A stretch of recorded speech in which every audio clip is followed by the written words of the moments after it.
Matumani yangu ni kwamba wewe ni muheri wa afya, msikilizaji wa redio ya kijamii Kivu, popote pale ambako unaendelea kutusikiliza kwa wakati huu, na tunayo matumaini ya kwamba unakurubia redio yako ili kuendelea kufuata matangazo yetu kwa siku hii ya leo. Ni wasaa mzuri kwa someni uchambuzi wetu wa habari ambao unagubikwa na habari muhimu leo hii, makala ya michezo na burudani, ripoti na ripota wetu kutoka eneo tofauti. Mchumbe wa mkulima na Fatuma msomaji wako wa siku hii ya leo. Naomba uniazime sikio lako mwanzo hadi tamati.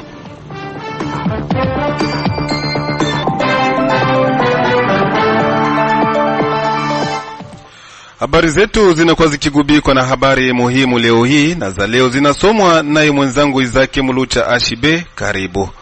Asante sana mchumbe wa mkulima na Fatuma. Kwenye ukurasa wa habari muhimu tuna habari mbili ambazo tumezipatia kipaumbele, tukianzia hapa katika mji wa Baraka. Uongozi wa baraza la vijana mjini Baraka umekitaka kitengo cha Maritime kuwarudishia wananchi pesa ya nauli walizotoza kwa wakimbizi ambao hawakufanikiwa kusafiri. Na huko Uvira, hali ya wasiwasi yaripotiwa katika mji jirani wa Uvira kutokana na mapambano kati ya AFC M23 na jeshi la taifa FARDC wakishirikiana na wazalendo, huko milio ya risasi nzito zikisikika katika kona mbalimbali za mji huo Ijumaa hii ya 26 Desemba 2025. Ni hayo tuliyokuwa nayo kama habari muhimu. Asante mwenzangu Izake Mulucha Ashibe kwa habari muhimu. Wacha sasa nifunue pazia ya habari zetu kwa siku ya leo, tukianzia katika mji wa Baraka. Biashara itakayotoka nje ya nchi itakuwa ikilipa pasenti 50 ya ushuru. Hivyo nikiisha kikao kilichofanyika Ijumaa ya wiki tunayo kati ya uongozi wa FEC, mashirika ya kiraia, vitengo vya kiserikali na uongozi wa mji wa Baraka ndani ya chumba cha mikutano cha vijana mjini humo. Kupitia hali ya sasa ya usalama mdogo, biashara kupanda bei ni sababu kuu za kuitisha kikao cha kuangalia namna ya kunusuru raia wa mji wa Baraka na tarafa la Fizi. Mukambilwa Ninja Dennis ni kiongozi makamu wa FEC tarafani Fizi na mji wa Baraka, anaeleza afuatayo. Tulikaa chini tukafanya kikao pamoja na maafisa ya serikali kama vile DGDA, OCC na wengine. Tulikaa chini tukazungumza, tukaona kwamba raia wanaweza wakaumia, na ikiwa raia wanaweza wakaumia, tulihitaji tutafute kwanza dawa yenyewe inaweza tuma sisi wafanyabiashara wapunguze bei ya chakula. Na hivyo tulikaa chini, baada ya majadiliano sisi na hizo ofisi kutokupata muafaka, sisi kama wakuu wa wafanyabiashara pamoja na shirika la raia tumechukua maamuzi ili tupate nafasi ya wafanyabiashara wapate gisi ya kupunguzia biashara bei au chakula. Tulichukua maamuzi ya pamoja kusema kwamba kinachoweza kusaidia kushusha bei ya biashara au ya chakula ni mapungufu ya ulipiaji wa kodi. Na hivyo tulikaa chini tukajadili, tukasema kwamba kwa sababu bado tunajadiliana na serikali, kuanzia leo tunaambia wafanyabiashara kwamba sehemu ya ulipiaji kodi ndani ya tarafa la Fizi, mahali pote pale ambapo mizigo inatoka kutoka Tanzania, Burundi na sehemu zingine zote, anapoenda lipia kodi ama ushuru analipa 50%. Maana yake analipa 50% mubiashara yenye ataleta. Kama unaweza kuwa na saki 50 za unga au saki 100 za mchele, unaweza ukalipia saki 50 na wanakuachia saki 50. Hiyo ndio 50% ya kulipia kodi. Hiyo ndio tunaona kwamba inaweza tusaidiza kwa wafanyabiashara ili na sisi tupate nguvu za kuwaambia washushe bei ya chakula. Hatua hiyo itachukua kwa muda huu ambao bado tunaendelea kukubaliana na serikali. Kwa kutaka kufahamu pia hatima ya vitengo vya jimbo vitakavyokuwa vikilipwa kipindi hichi, Abecha Kubuta Kakozi Jojongonda, mmoja kati ya mashirika ya kiraia mjini Baraka na tarafa la Fizi, anatoa mwangaza. Sisi ni wakati tumeingia kwenye mazungumzo na wafanyabiashara, ambapo ni mojawapo ya vitengo ambapo vinakuwa katika shirika za kiraia, na ni raia ambapo inahangaika na wale wafanyabiashara wanakuwa wengi, wanakuwa waleti biashara, lakini ni lazima tufanye nguvu ili kuangalia namna gani hali inaweza ikakuwa vizuri. Na ndio maana tumeelewana na vitengo vya serikali kwa kupitia ile maservice douanier, notama DGDA na maservice yake yote ambapo inakuwa kudwan pamoja na OCC na zingine service, kwamba ni lazima tukue tunalipa 50% ya tozo, na ile nyingine 50% haitakuwa inalipiwa, inakuwa inapewa ule mfanyabiashara ili ajikuze na apate nguvu ya kuletea watu chakula. Na pia tumeelewana kwamba hakuna service yote ya EAD province ambapo inaruhusika kutoza hela katika jiji la Baraka au tarafa la Fizi, kwa sababu hatujaona telegrami ambapo inaonyesha kwamba ni wapi ambapo kutakuwa province ya Sud Kivu. Na kama hatujaona wakuu viongozi wa serikali la jimbo hawajakuwa Baraka wala Fizi, kwa nini tuzilipe ile taksi? Na ndio maana tumekataa kusema kwamba ni lazima tutazilipa wakati tutaona telegrami inakuja ya kusema kwamba ni katika jiji la Baraka au katika tarafa la Fizi kunakuwa ile gouvernorat provisoire ambapo itakuja kujiinstale, na ndipo hapo tutakapo kulipa tena zile mataksi za province. Lakini kama haijakuja, hatujui tutapeleka franga Burundi, tutapeleka franga Tanzania. Wakija na telegrami inashuka, basi tutakuwa tayari tena kukaa kwenye mazungumzo na serikali na tunalipa. Na kufatana na EAD ya jiji letu la Baraka au mataksi zenye ziko juu na meri yetu ya Baraka, ni lazima tulipe kwa sababu meri haijatingizika. Meri ipo, inafungua milango na inaendelea kutumika kufatana na hali ya bei, kwa sababu tunawaambia kwamba ni lazima kwanza wapunguze biashara bei, na hususan ni mchele, unga, mafuta na vinginevyo, kwani raia inahangaika. Daima katika mji wa Baraka ni kwamba uongozi wa baraza la vijana mjini Baraka umekitaka kitengo cha Maritime kuwarudishia wananchi pesa ya nauli waliotoza kwa wakimbizi ambao hawakufanikiwa kusafiri. Katika mazungumzo nasi, De Gaulle Malembe Wekubo, kiongozi wa vijana mjini Baraka, ameonesha kupokea malalamiko ya baadhi ya vijana kuhusu pesa hiyo na kutoa masaa 48 kwa kitengo cha Maritime kurudishia raia pesa yao. Ndio kunivaa conseil ya jeunesse tulipata babiana bebalikia tupatile malalamiko, balilipa makuta juu wa mwende bwa mwende Burundi wakati ilikuwa hali ya sitofahamu na usafiri akuweza kuonekana, na hizo pesa zilikamatiwa mbele ya vitengo vyote vya serikali sawa vile Maritime, DGM na vitengo vingine vya usalama vinakuwa ku frontiere. Alors mpaka saa hii bale babiana zile franga hazikuonekana na usafiri au kukua, basi naomba franga yao azionekane.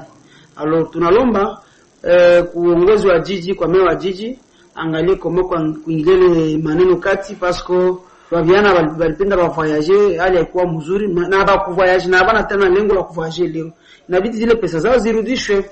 Na tulifuata tena kwenye radio kama pale kunivua nani ya beach balikuwa wanaongeza franga 10000 francs ku compte ya wasafiri wote, na hizo franga ni service ya Maritime ndio yenyewe ilikuwa na collaboration na wenyeji maboti. Inabidi hizo hela nazo zirudishwe, parce que depuis président société civile a fait déclaration kwa radio mpaka sasa yetu ya suite iko hai, na ndio vile naomba ku service ya Maritime na wenyeji zile boti warudishe zile hela. A défaut chez kunipa conseil ba jeunesse kwa obligé kuandikia service zote na kualerter instances zote pour que wale vijana wangu ambao walikuwa wa victime non seulement bakuvoyager kupata pesa zao, mais aussi kulikuwa supplément sote complément franga za yulu za walilombewa 10000 francs ya yulu. Alors na wapa kabisa délai ya 48 heures baangalie kama kurudisha hizo pesa za vijana, na hiyo nyingine 10000 ya yulu zirudishwe kwa watu wote ambao leo wamenyanyasiwa. A défaut si niveau conseil de jeunesse tuko na de tunaandaa kufanya, parce que huo ni hali ya kuibia population yetu, hususan vijana wangu. Tuangazie na huko Maindombe ambako daraja linalounganisha kijiji cha Kihungwe na Maindombe kwenye sekta ya Lulenge kimebomoka kutokana na mvua kali ilionyesha maeneo hayo katika usiku wa kucha siku ya Alhamisi ya tarehe 25 Disemba 2025. Kaliba ni mkuu kiongozi wa kijiji cha Makola groupement ya Basimimbi sekta ya Lulenge amehakikisha habari hii na kutoa wito kwa serikali kuwahi kwa dharura kujenga upya daraja hilo ambalo ni muhimu kwa raia wa eneo hilo. Mvua wakati ilipiga mingi sana, wakaaji walishindwa kufanya ile mifereji, alafu ndio ikafikia ile kilalo kwenda kubomoa ambayo ilitengenezwa na Tia Found. Hiyo hali ilipotiwa siku ya kulamkia sherehe ya Noeli, wakati kulikuwa Noeli, mwa hiyo sherehe, mwa hiyo mvua ilipiga, mwa hiyo sherehe juzi ndio ilipotiwa, na jana ndio nilifika pale kwenda kuhakikisha mimi mwenyewe nimefika na kuripotia kuongozi. Antuka iwezekana tena kumwanzishia tena kupya, sababu tulikuwa tunaiprotege na mianzi, lakini na mianzi nayo ilienda kabisa, maji ilideborde na kuangusha ile fondation yote. Juu fondation ilikuwa najengea na tia faundi, walijenga makosa hivyo ambazi ndio ilisababisha ile mtoni kwenda na ile kilalo vile. Pale inabidi intervention tu kuangalia namna gani watu wanaweza kupita mwa hizi masiku hapa. Kupita inabidi unavua manguo njoo na mavazi njoo unapita sasa.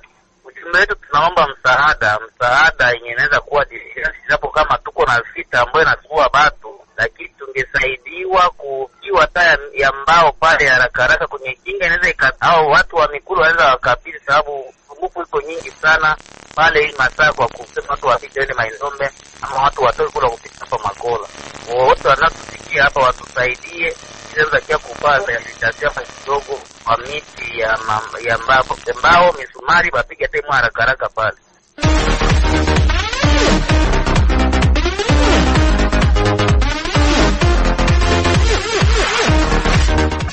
Na hivi sasa namkaribisha mwenzangu Omari Makelele Ozil kwa habari za michezo. Na barabara kabisa mwenzangu mchumbe wa mkulima na Fatuma. Leo katika habari za michezo kama kawaida mgongoni na valia namba 14 yake mchezaji Victor Gyökeres. Katika habari za michezo tuanzie na habari zisemazo kuwa mchezaji zamani wa klabu ya Kalonja Sport FC Flamura ambaye kwa sasa anakipiga katika klabu ya Les Aigles du Congo ya Kinshasa, Linda Mtange maarufu Zedon, amefunga ndoa rasmi mchana wa siku ya 5 ya wiki tunayo katika jiji la Bujumbura mchini Burundi. Linda Mtange amefunga ndoa na binti julikanayo kwa jina la Eugenie Washikala. Na kwingineko ni kwamba klabu ya FC Tanganyika kutoka Kalemi wameitandika klabu ya AS Senlik mabao 2-0 katika mechi ya ligi kuu hapa nchini Jamhuri ya Kidemokrasia ya Kongo maarufu Linafoot, mechi ambayo imepigwa kwenye dimba la Jeune de Katoka huko Kananga katika mkoa wa Kasai Central. Mabao ya FC Tanganyika ilipachikwa na kijana Kulebana Ambulance na Ndai Enoch. Hao ni wachezaji ambao leo waliweza kuinua mashabiki wa FC Tanganyika Sport. Michuano ya mataifa barani Afrika ambayo inaendelea kutimua vumbi katika nchi ya Maroc iliweza kuendelea siku ya 5 ya wiki hii ambako mechi kadhaa zimepigwa. Mapema Angola waliweza kutoka sare kungana bao 1-1 na vijana wa Zimbabwe. Tukumbushe katika mtanangi huu Angola ndio ambao walitangulia kufumania nyavu za timu ya Zimbabwe kunako dakika 22 ya mchezo kipindi cha kwanza, kabla ya vijana wa Zimbabwe vile vile kuja kurudisha bao kunako dakika 4 za nyongeza za kipindi cha kwanza. Shirikisho la soka barani Afrika CAF limedhibitisha kuifungia klabu ya AS FAR Rabat kucheza bila mashabiki kwenye mechi zake 2 za ligi ya mabingwa barani Afrika kufuatia matukio yasiyo ya kimchezo yaliyofanywa na mashabiki kwenye mchezo wao dhidi ya klabu ya Al Ahly huko nchini Egypt. Klabu hiyo kutoka nchini Maroc imetozwa jumla ya kiasi cha dola 1,100 sawa na shilingi milioni 247 kwa makosa mbalimbali ikiwemo matumizi ya mwanga, kutupa chupa za maji uwanjani, waokota mipira walikuwa wanaficha mipira kimakusudi, kurusha kitu chenye ncha kali uwanjani, huku klabu ya AS FAR Rabat wakipewa siku 60 pekee wao wamelipa tayari faini hiyo. Mechi 2 za nyumbani ambazo klabu hiyo itaweza kucheza bila mashabiki wake kunako michuano ya ligi ya mabingwa ni pamoja na mechi yao dhidi ya JS Kabylie Algeria itakayopigwa tariki 30 mwezi Januari mwaka 2026 na mechi kati ya miamba ya huko nchini Tanzania Yanga Africans ambayo itapigwa tariki 6 mwezi Februari 2026. Na katika habari za usajili za katika bara la Ulaya kwamba klabu ya FC Barcelona hapo nchini Uhispania wamepunguza kasi ya kumsajili beki wa klabu ya Crystal Palace Marc Guehi mwenye umri wa miaka 25 kutokana na gharama kubwa za kifedha, licha ya mkataba wa mchezaji huyo kumalizika majira yajayo ya joto. Gazeti la Mundo Deportivo limeweza kuandika mshambuliaji wa timu ya taifa ya England ambaye ni Marcus Rashford mwenye umri wa miaka 28 amesema lengo lake kuu ni kubaki katika klabu ya FC Barcelona ambako yuko kwa mkopo akitokea katika klabu ya Manchester United. Gazeti la Sport via Mirror limeweza kuandika.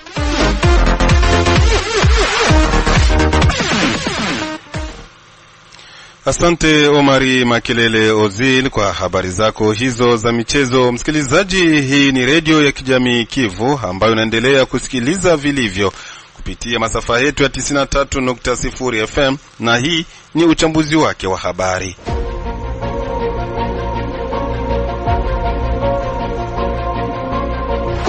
Ukitaka kutengenezesha vyombo vya kielektroniki na kununua vifaa vyake vya akiba ima pièce de rechange, jibu lako ni kampuni ya BBC Elia Baraka Aibaz.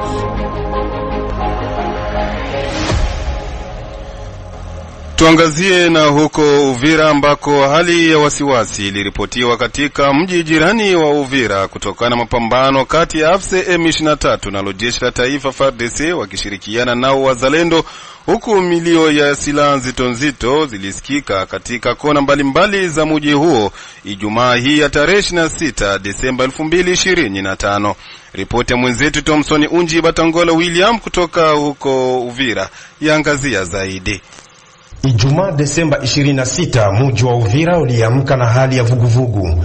Maeneo ya Kalundu hadi Kimanga, raia waliokuwa wameshafungua duka zao walilazimika kuanza kuzifunga. Vyanzo vya wakahazi usema kuwa ni kutokana na makombora na bomu zilizoanguka kwenye bandari ya Kalundu na kupelekea kuwepo kwa madhara mengi. Bomu na silaha nzito zilisikika pia kwenye milima ya Kashekebwe, Rugembe na sehemu mbalimbali za mji wa Uvira. Woga ukaumeingia raia na kuwa na wasiwasi kama wanavyoeleza wamoja wao hawa tuliozungumza nao. Watu wa madepo na watu wa maduka wengi hawakufungua kabisa. Hali ya wasiwasi mkubwa sana, na tumesikia kwamba risasi zinalia pande za kule pande wa Kalmabenge, ngambo ya kule Kalundu. Tulisikia kwamba masasi kule zinalia sana, kitu ambacho kinafanya raia iwe na wasiwasi mkubwa, maana hatujajua nini ambacho kinaendelea kule. Leo sijisikia hata amani kwa sababu hakuna activity na ba mingi ba kutumika. Mabajaji na magari ndio ziko apita, mebato habiko barabara. Tumeamka asubuhi, hali na zorota kuanzia barabarani mpaka madukani hazifungui, soko hazilemi vizuri na tunasikia mlio kidogo wa masasi na mabomu kama mawili hivi yamelia asubuhi mpaka tusai. Tuko manyumbani tunaikaa tunasubiri tuangalie kama hali itakuwa sawa tuingie mabarabarani. Maaktivite zifunguliwe, maaktivite vidogo midogo ndio siku barabarani, mabajaji, wamontari wanapita mesho wengi, mabadepo kule ifunguliwe, watu wako na wasiwasi. Jungambo za kule kupora tulisikia seka kulilia mabomu mawili, ndio watu wako na wasiwasi, watu wamefunga kwanza maduka ili wayo situation mwingine kwae, lakini sisi tunataka tu amani. Hali yenyewe ya wasiwasi ndio inaonekana na kwetu sisi natuvunja moyo. Natuvunja moyo sana, hatujui twende wapi.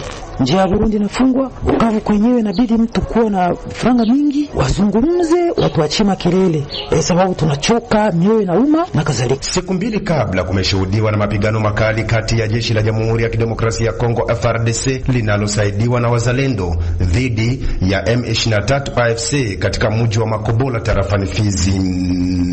Mapigano yaliyopelekea wazalendo na FARDC kudhibiti mji huo ambao ulikuwa tayari umedhibitiwa na wahasi. M23 imesogea hadi Katongo na Kigongo, vyanzo vya mahali vimetoeleza. Mkahaji huyu hakihifadhi jina lake kwa sababu za kiusalama, anatuelezea aliyoyashuhudia kwa hali ya usalama. Kwanza tulitamani kujua kutoka kwake, anazungumza nasi kutoka wapi. Nazungumza nawe nikiwa mvilazi ya Kigongo. Wangambo ya usalama jana jioni ndo kumesikana milio ya masase, kuna M23 wamepanda kule juu mpaka wakafikisha 20 wako kule, lakini kwa sasa tunaamuka hakuna risasi yoyote. Wanani wako Kigongo, wanani wako Makobola? General Rene iko pale na Desembe wako pale Makobola. Kigongo pia? Kigongo tumelala na M23 na Katongo. Sasa kwa saa hizi hatuyafika kuvituo vyao kusudi tujue kama walishatoka ama wangali. Hali ya wananchi iko namna gani? Hali ya mwingine iko sawa, hakuna hata watu wanatembea kama ilivyo. Ungetamani nini? Tutamani tu waondoke ili makazi zetu zianze, ndugu yangu. Shughuli zilianza kurejea taratibu mjini Uvira jioni hii. Mfano eneo la Kalimabenge, Mulongwe, Kilomoni na Kavivira, wachuuzi wadogo wametereka mboga zao na watu hujitokeza kuja kununua. Vyanzo vinavyosogelea M23 AFC husema kwamba wananchi wafanye kazi zao za kawaida, wasife njaa, huku M23 AFC wakidai kuwa hali ya utulivu itarejea. Siku chache zilizopita waasi hawa wa M23 walijitangaza kujiondoa katika mji wa Uvira. Uvira, Thompson Njibatengolo, William, Radio Kivu FM Baraka.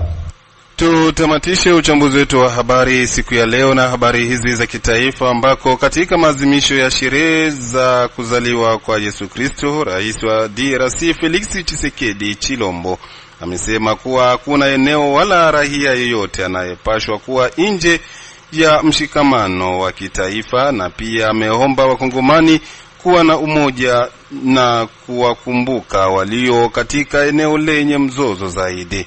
Safari Dilo Alimasi na ripoti kamili. Naam. Katika maadhimisho sikukuu ya kuzaliwa kwa Kristo, Rais Felix Antoine Tshisekedi alitoa ujumbe rasmi kwa taifa uliojaa huruma, mshikamano na dhamira thabiti ya kukabiliana na changamoto zinazolikumba taifa la Jamhuri ya Kidemokrasia ya Kongo. Katika ujumbe huu aliotoa Jumatano 24 Disemba 2025, alisitiza sana hali ya kiusalama na kibinadamu inayochochewa na uendelezaji wa makundi ya waasi wa ndani na wa kigeni, hasa AFC M23 wanaosaidiwa na Rwanda, pamoja na kuhama kwa wingi kwa raia. Katika usiku wa kiishara wa kuzaliwa kwa Kristo, mkuu wa nchi alieleza fikra maalum kwa raia wanaokumbwa na ghasia, uvamizi na hali ya sintofahamu, huku akiwatunuku heshima maalum askari walioko mstari wa mbele wa kulinda uhuru wa taifa. Kwa mujibu wa Felix Antoine Tshisekedi, hakuna eneo wala raia anayepaswa kusaulika katika mshikamano wa kitaifa. Namnukuu, fikra zetu zinaelekezwa kwa namna pekee kwa raia wetu wa mashariki, kwa wale wanaoishi katika hofu, wasiwasi na sitofahamu, na pia kwa raia wetu wanaovumilia mateso ya uvamizi. Zaidi ya yote, zinaelekezwa kwa majeshi yetu mashujaa ya FARDC na wazalendo waliopoteza maisha wakilinda uhuru wa taifa letu, ambao ninawapa heshima. Kwa wote hawa tunasema hivi, taifa linawabeba mioni mwake. Hakuna eneo, hakuna raia anayepaswa kuachwa nyuma katika mshikamano wetu wa kitaifa. Na ndio maana tumechagua wakati huu kukumbusha kuwa jamhuri si tu swala la kijiografia, zaidi hapo ni chaguo la kushiriki roho moja, alisema Rais Felix Antoine Tshisekedi. Kwa rais wa jamhuri Felix Antoine Tshisekedi, kusherehekea Christmas katika muktadha wa vita na mateso hakumaanishi kupuuza uzito wa hali ngumu inayolikumba taifa. Alisitiza kuwa umoja wa kitaifa unabaki kwa nguvu kuu ya Jamhuri ya Demokrasia ya Kongo, na kwamba mshikamano wa kitaifa ndio jibu bora zaidi dhidi ya majaribu. Mwaka umekuwa mgumu, hilo ni kweli, lakini tumeendelea kusimama imara. Kongo imebaki imara. Krismasi ni sikukuu ya maadili, familia, amani, upendo kwa jirani, heshima ya utu wa binadamu na tumaini. Na usiku huu kusherehekea Krismasi haina maana ya kusahau majaribu tunayoyapitia. Kinyume chake ni kutangaza kuwa majaribu hayawezi kutupokonya utu wetu. Kusherehekea licha ya yote ni kusema kwa dunia nzima, na kwanza kabisa kwetu wenyewe, kwa watu wetu wanapitia maumivu makubwa, lakini hawajakata tamaa kamwe, alisitiza Rais Felix Antoine Tshisekedi. Katika upande wa diplomasia, kuanguka kwa mji wa Goma na Bukavu mapema mwaka 2025 kulisababisha kuongezeka kwa wahamasishaji kwa jumuiya ya kimataifa. Michakato miwili mikubwa ilianzishwa ili kujaribu kudhibiti hali hiyo. Makubaliano ya Washington yaliyotiwa saini kati ya Kinshasa na Kigali chini ya usimamizi wa Marekani, na mchakato wa Doha unaoendeshwa na serikali ya Qatar kwa kushirikiana na serikali ya Kongo na AFC M23. Ingawa mchakato wa Washington unaonekana kuwa umeanza kuharakishwa rasmi kupitishwa kwa makubaliano hayo na Rais Felix Antoine Tshisekedi na Paul Kagame mbele ya rais wa Marekani, mazungumzo ya Doha yamekuwa yakisuasua bila mafanikio dhahiri. Mazungumzo hayo ambayo yanalenga kukamilisha makubaliano ya Washington kwa kushughulikia mizizi ya mzozo, ikiwemo kurejesha mamlaka ya serikali na kuunganisha makundi ya waasi, kwa sasa amekwama. Kutokuwepo kwa maendeleo hayo kumesababisha kurejea kwa mipango mikali kati ya AFC M23 wanaungwa mkono na Rwanda na majeshi ya serikali, alilopelekea kuchukuliwa kwa mji wa Uvira ulioko katika jimbo la Kivu Kusini. Ni hayo ndio ambayo tulikuwa nayo kwa habari za kitaifa kwa siku ya leo. Na kupitia ripoti ya mwenzetu Safari Dilo Alimasi ndani ya studio, ndipo kabisa tumetia nukta kwa habari zetu kwa siku ya leo. Msikilizaji, shukrani kwako kwa kututegea sikio mwanzo hadi tamati. Shukrani pia kwa waandishi wenzangu waliokusanya uchambuzi huu. Jina langu Mchumbe wa Mkulima na Fatuma, sina la ziada, nasema kwaheri.